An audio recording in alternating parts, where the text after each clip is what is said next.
Hello, I'm Jan Falconer, and welcome to Not-Netflix Natters, a place where stories, family, and everyday life gives us something to think about. Let's begin. Not-Netflix Natters, Series 4, Episode 2, Beyond Average. I'm Jan Falconer. I'm a children's author, and this is Not-Netflix Natters, Beyond the Average. Over the years, I've lost count of the number of times I've heard people talk about the average child, and every time I hear it, I find myself wondering exactly who is this child supposed to be? The average student, the average family, the average person. The more I thought about it, the more I began to wonder whether such a person actually exists. Todd explores this idea in The End of Average. His work challenges the assumption that an average person really exists in the way we often imagine.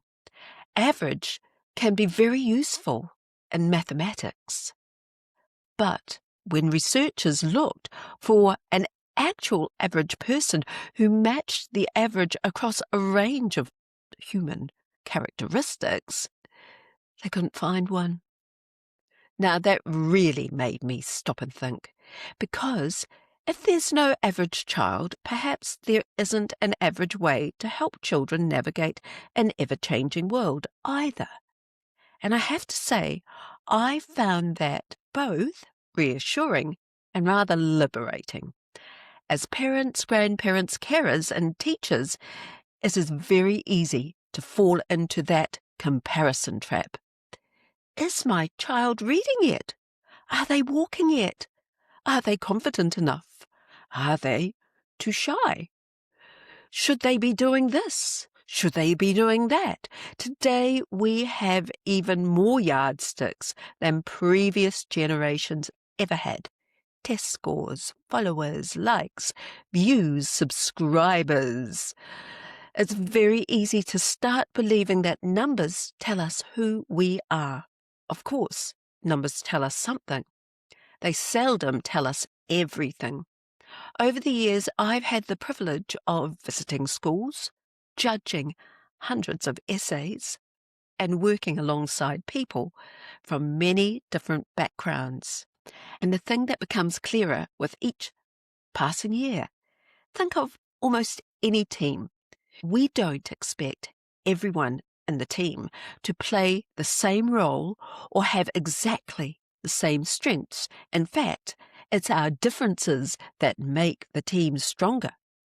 Perhaps families are rather like that too. Every child brings something unique. One child may love reading. Another one may love building. One may be endlessly curious, while another may be quietly observing before they join in. Neither is better. They're simply different. I think about a dear friend of mine. For as long as I've known her, she's been drawn to difficult things.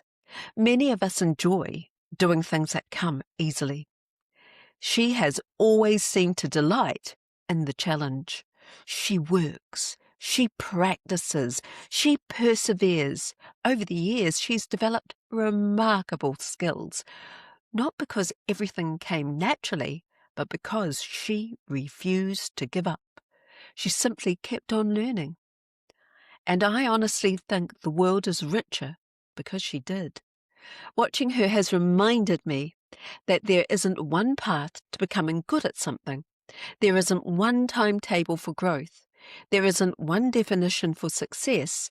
And perhaps that's why comparisons can be so unhelpful.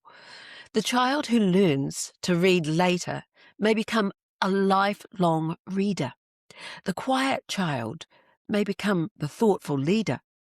The child who struggles in one area may surprise everyone with strengths that no one noticed at first. Children have a wonderful habit of growing into themselves, often in ways we never expected. This also changes the way I think about books, technology, and learning. Books are tools. Stories are tools.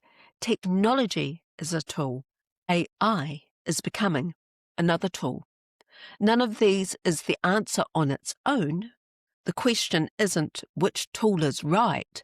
The question is this: which combination of tools will best support this particular child at this particular stage of their journey?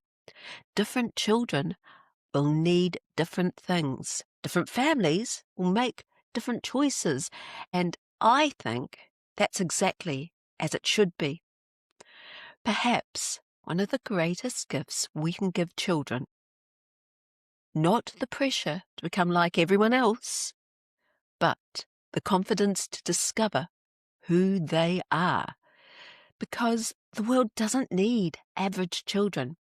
It needs children who know their own strengths, who continue to grow through their challenges, and who learn to value the different strengths they see in other people. Maybe that's one of the quiet joys of watching children grow. Not seeing them become children we expected, but watching them gradually become themselves. And maybe that's how we help each unique child navigate an ever-changing world. Thank you for joining me today. If you've enjoyed this conversation, please subscribe, visit my website, and explore the books. Until next time, take care.